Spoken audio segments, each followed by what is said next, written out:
Dzień dobry. Już za chwilę weekend podwójnego luta, więc chciałem krótko przypomnieć, na co warto wtedy polować. Jeżeli chodzi o ekspowiska, to polecam bić te respy, o których mówiłem w pierwszym odcinku projektu Soul Shredder, bo na nich zawsze jest profit, a więc tym bardziej na dublu. Oczywiście te popularne spoty typu Vereliony czy Karniwory mogą być zatłoczone, dlatego gdybym teraz grał takim mid-levelem, to biłbym na przykład Demce, wszystkie Drakeny czy Hydry z meduzami, bo te respy są spore lub te moby występują w kilku miejscach na mapie. A jak mamy większy level, to oczywiście polecam Bazir Sila na Feru, albo od 300 można też posiedzieć na Gafirze, ale o nim za chwilę. W tamtym filmiku większość wymienionych spotów jest faktycznie dla wyższych leveli, dlatego jeżeli szukacie profitu na niższym, to polecam ten materiał, bo większość miejscówek, o których tam mówię, jest profitowa, jak chociażby te, gdzie na zbieraniu itemów do imbu będzie można sobie dorobić 2 razy szybciej niż zwykle. A jeżeli chodzi o bossy, które warto bić na tym evencie, to przedstawię to według następujących kategorii. Pierwsza to bossy, które mają reward container, czyli krótko mówiąc worek. Te bossy pomijamy na dublu, bo zawartość worka nie jest dublowana, ale oczywiście o Barona czy Scarlet zawsze można zbić. Druga kategoria to bossy taskowe, czyli bossy bez worka, które możemy bić na żądanie. Więc jeżeli macie jakieś boss pointy od Grizzly Adamsa, to idealny moment, żeby z nich skorzystać. To samo dotyczy Horned Foxa po ubiciu 5 kaminosów i kiedyś też podwójnie sypał Demodras czy Old Widow, ale nie daję gwarancji, że nadal tak jest. Na pewno Double Loot działa w przypadku tych spotkanych poza teleportem. A co do tych od Grizzly, to najlepiej bić demany, bo jest najbliżej i ma dobrego średniego loota. Chyba że mamy mało boss pointów, to możemy wybrać się na przykład na bossa Undead Dragonów, ale mimo dubla i tak ciężko jest wydropić Maxilla. Trzecia kategoria to też bossy bez worka, ale te, które musimy sprawdzać i szansa, że pojawią się podczas eventu jest średnia, ale jeżeli jest high chance, to warto ich szukać. I czwarta kategoria to ta, gdzie Well Duplex będzie działał, a to dlatego, że w tych bossach czy tam mini bossach po pierwsze nie ma worka, a po drugie są regularne, bo co prawda występują po jednym na mapie, ale respią się co kilka minut. I właśnie to, że są regularne sprawia, że działa tu potka i są to na przykład Faraony, Zugu, bossy na Prison i tak, dobrze widzicie, Ugly Monster.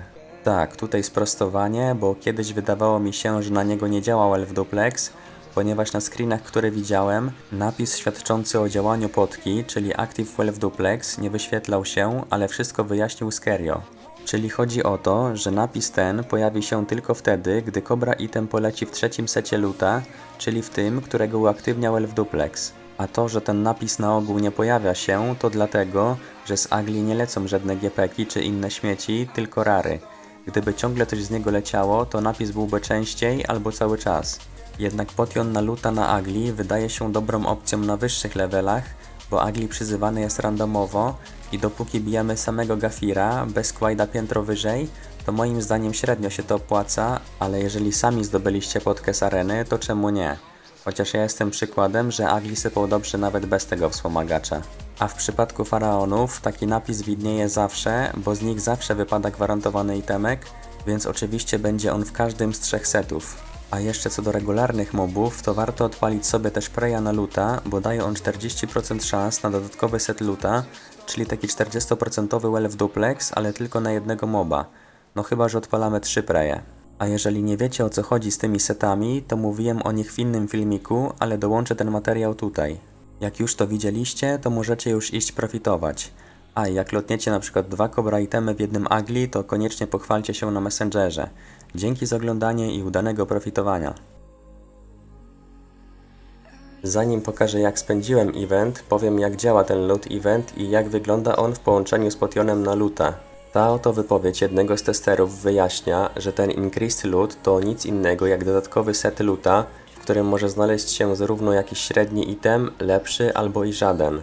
Widać to na przykładzie itemów, które wypadają za każdym razem, tak jak na przykład Vampire Lord tokeny, itemy z Poi bossów czy itemy z Farao bossów. Akurat co do Faraonów, to mimo że są mini bossami, to nie ma w nich worka i do tego zaliczają się one do regularnych mobów, ponieważ respią się co kilka minut, więc tu zadziała dodatkowo potion na loota i wygląda to tak, że dostajemy kolejnego seta loota, więc mamy gwarantowane aż 3 itemy, które wypadają zawsze oraz potrójny, że tak powiem, roll na wylocenie rarka.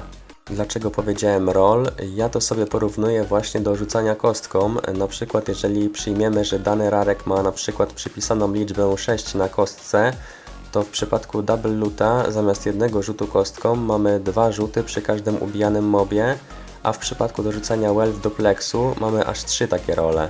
Oczywiście na takiej wirtualnej kostce trzeba by przypisać dużo większą liczbę niż 6, ponieważ częstotliwość wypadania takich rarów jak na przykład Pharaoh Sworda jest wyjątkowo niska.